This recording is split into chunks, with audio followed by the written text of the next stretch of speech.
अम्मी मुझे आपसे ये उम्मीद नहीं थी। एटलीस्ट इतना ही सोच रही थी कि अब वो आपके रिश्तेदार नहीं मेरे इन-लॉज भी हैं। अरे कौन से रिश्तेदार, कहाँ के इन-लॉज?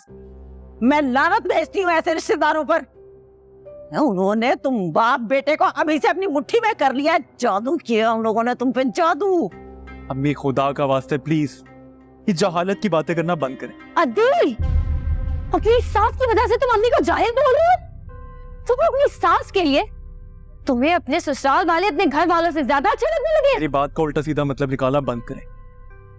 हर बात का तमाशा बनाना जरूरी है क्या? तमाशा तो मैं अब लगाऊंगी। उस वक्त तुम्हारी जबान क्यों बनती जब ज़ारा की वजह से अब्बू अम्मी को तलाक की धमकियां दे देते? तमाशा तो अब लगेगा।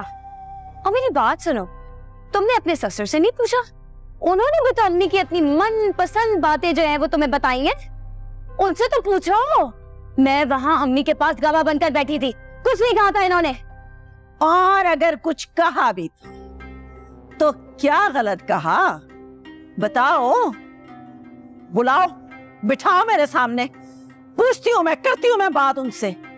अरे हमारे खानदान में लड़कियां अपने मुंह से अपनी शादी की बात नहीं करती। क्यों समझ में नहीं आता तुम्हें? और ना ही लड़की के माँ बाप अपनी बेटी की शादी की तारीख लेने के लिए चल पड़ते हैं मुंह उठा के। इतना ही तो कहा था ना, तो क्या गलत है इसमें, क्या झूठ है? जी बिल्कुल, हमारे घराने की लड़कियां अपनी शादी की बात नहीं करती, तलाक की बात करती है।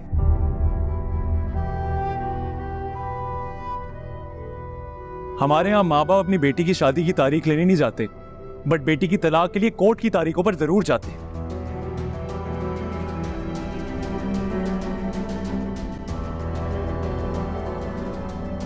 शिव, इसने मुझे बोला है, ये ताना इसने मुझे दिया है अम्मी। बस तो फिर ठीक है, तुम्हारी भी अब तलाक ही होगी। जिस तरह तुम्हारे बाप ने अपनी बहू की खातिर मुझे छोड़ देने की धमकियां दी है ना, इस तरह तुम भी अब फैसला कर लो और बता दो मुझे, माँ या बीवी। क्या हुआ देव? बोलो। तुम्हें तो हक पे बोलने का बहुत शौक है ना, बोलो। अब क्यों जबान बंद है?